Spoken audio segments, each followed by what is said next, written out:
जय जगन्नाथ मुझे सस्मिता मो चैनल मल्टीपर्पज ओडिया ब्लॉग को आपको बहुत बहुत स्वागत करछि। आज गोटे रेसिपी मु आपको देखा जाऊँगी जोटा पोटलर रेसिपी जोटा दही पोटलर रेसिपी। चलते आज दही पोटलर रेसिपी देखा और कौन कौन नहीं दही पोटल रेसिपी हो चलते देखा जोटा कि बिना पियाज रसुन करी जोटा कि सोमवार हो संक्रांति जेकोसी ओषा बाहा दिन आप खाईपारे। चलते आज से रेसिपी देखा ता पूर्व जब मो चैनल को नुआ तो सब्सक्राइब लाइक और शेयर करने को भूलें और साइड थी बेल को क्लिक कर सब नोटिफिकेशन आपन पाखे पहुँचो। एवं चलते से दही पोटल रेसिपी देखा करने आम प्रथम पोटल को भल भाव में धोईक सफा कर देछि कारण हाटरू आसिले गुड़ाक बाली फाली लगी था आगे प्रथम आम यार आग पछ को काटिदेवा काटिदेला तार चोपा गुड़िक एमती छड़ेदेवा सफा करदेवा आम प्रथम एमती आग पट एमती काटिबा पछपट जमी आगपट कटाई तार विपरीत पछपट कटा सब गुड़िक आम काटिदेवा। देखो आग चोपा छड़ेदेवा देखु आम यहीपरि भाव में सब गुड़िक काटिदेले देखो तापर आम कौन करवा कट लगेगा एपटू एमती एपटू एमती गोटे पट एमती हेले गोटे पट एमती यहीपरि भाव में आम सब गुड़िक काटिदेवा।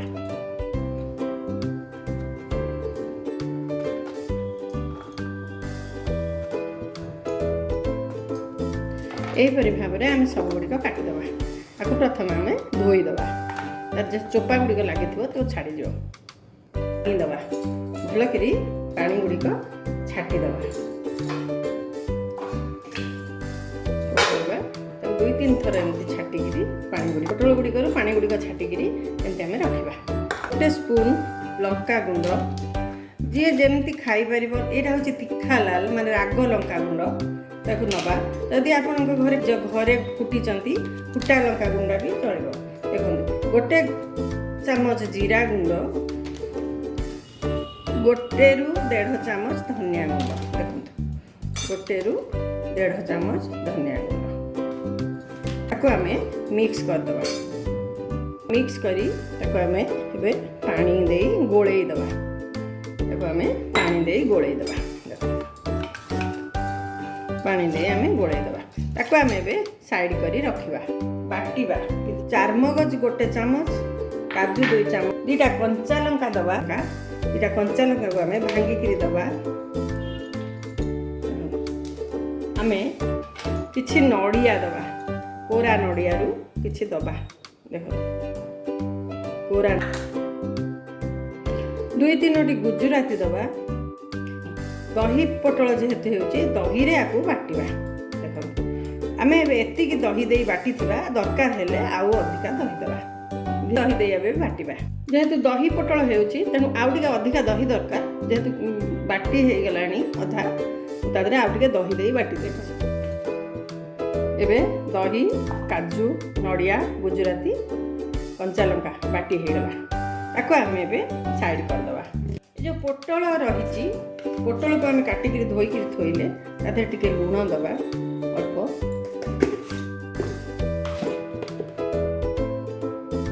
टिके हलदी दबा ताको आम एमती गोलई दबा हाथ में गोलई देले भल एबे सब जिनस रेडी हो गला आम ए दही पोटल तैयारी करवा 4 चामच खंडे तेल दबा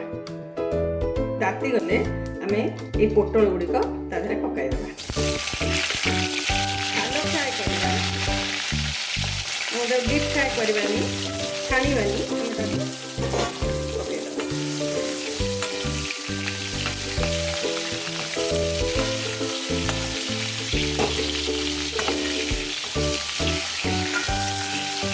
लो फ्लेम रे हवाक दबा नरम हवाक दबा पोटल फ्लेवरटा छाड़ घोड़े दबा टिके समय आम घोड़नी घोड़े दबा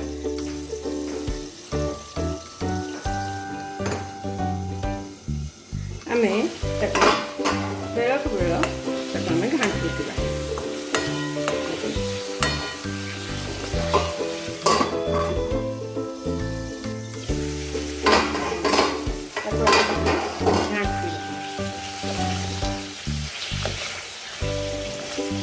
नरम हवा पर्यंत ताको आम टिके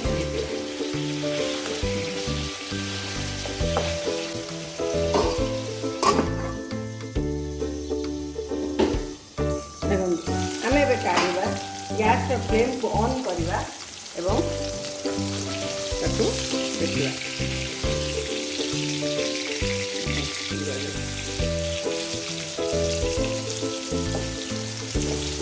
देखो एबे हो गलानी आम आउ कड़ा करवानी एबे ताकू गोटी गोटी कर प्रथमे आम ताकू बाहर कर पोटल गुड़िक आम बाहर कर टे जीरा पकाइबा अल्प टे हेंगू पकाइबा देखो हेंगू हेंगू टे पकाइबा भृषंग पत्र पकाइबा कड़ी पकाइबा आम जो जीरा गुंड धनिया गुंड तीखा लाल जो लंका गुंड रखी गैस फ्लेम को ऑन करवा फुटा को दबा देखो एबे से फुटिकी टिके पानी मरीगला ताधे आम जो काजू दही नड़िया बटा बाटी आम देदेबा गिना को धोईकरी टिके पानी देदेबा गोटे अनवरत गोलेबा जेहेतु दही रे अच्छी से मिसवा पर्यंत फुटिबा पर्यंत गोटे गोलेबा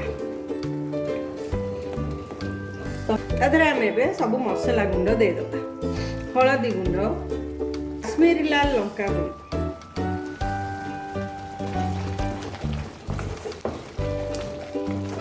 ताको छाड़ीदबा कषि हवा को भितर दबा गैस फ्लेम को स्लो रु मीडियम भितर रखिबा एवं ताकू घोड़नी दे घोड़े दबा देखो केते सुंदर भाव में तेल गुड़िक ऊपर उठी गला आम एपर्यंत लुण पड़नी मसला आम ए लुण पकेबा स्वाद अनुसार लुण दबा भल करी गोले दबा पानी दबा टिके पानी दबा बेसी ना आम यही समय पोटल गुड़ी को पकईदबा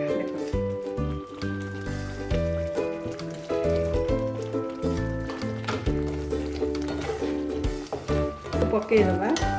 एवं गैस फ्लेम को सिम करी आम घोड़नी घोड़ेदबा देखो घोड़नी काढ़ा देखिए देखो केते सुंदर देखा जाउची तेल गुड़ी ऊपर उठीगलानी आम यही समय टिके कस्तूरी मेथी अल्प टिके कस्तूरी मेथी देवा टिके गरम मसला हाफ चामच गरम मसला दबा एवं ताकू घांटी दबा गैस के लो फ्लेम अच्छी धीरे धीरे घांटा काले पोटल गुड़िक भांगी जीवो तरकारी टिके बालांस आने देखो एतिकी टिके टिके चीनी तथापि मुझे पकईली आ बेसी ना एतिक रखिली एतिकी पकईबा टिके पानी दबा बहुत सुखी जाइए टिके पानी दबा टिके ताको आउ थरे घोड़े दबा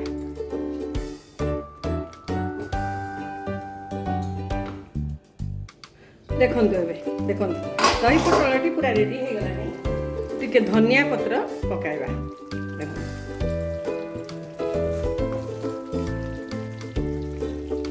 गैस फ्लेम को आम ए बंद करदे गैस फ्लेम को आम ए बंद करदे देखिए पूरा बढ़िया बहुत भल भाव में देखा जाउची बहुत भल ए गैस फ्लेम को आम बंद करदे टिके ठंडा हवा को दबा तापर सर्व करदे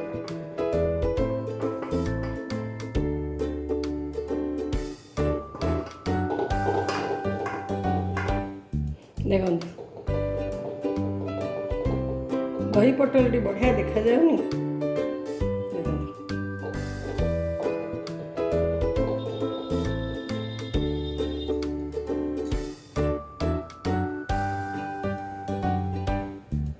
बहुत सुंदर लगुनि कलर मत बहुत बढ़िया यहीपर करूँ फ्रेंड्स देखिले तो दही पटल रेसिपी केते सहज एवं केते कम समय भितर दही पटलटी है जोटा कि नड़िया काजू चारमगज एवं दही दही रे हेबो जदि आपण चाहिए नड़िया न पकेबा को नड़िया पकेबे नहीं पोस्ता पकई पारे ना किसी न पकेले भी काजू चारमगज किंतु दही रे बाटिबे जेहेतु दही पोटल ताते दहीटा निश्चित भाव में दरकार बहुत शीघ्र हो पार आपण घर को गेस्ट आसले आप सांगे सांगे करके देपारे बहुत टेस्टी लगे बहुत कलरफुल बहुत टेस्टी लगे आप रुटी हो परोटा हो भात हो जो खाई पारे आप टिफिन नहीं कि कुआडे जाइपारे गेस्ट मानू करके देपारे एमती करंतु खातु एवं खुआतु मो चैनल को सब्सक्राइब लाइक और शेयर करने को भूलिबेनी। रोचे जय जगन्नाथ।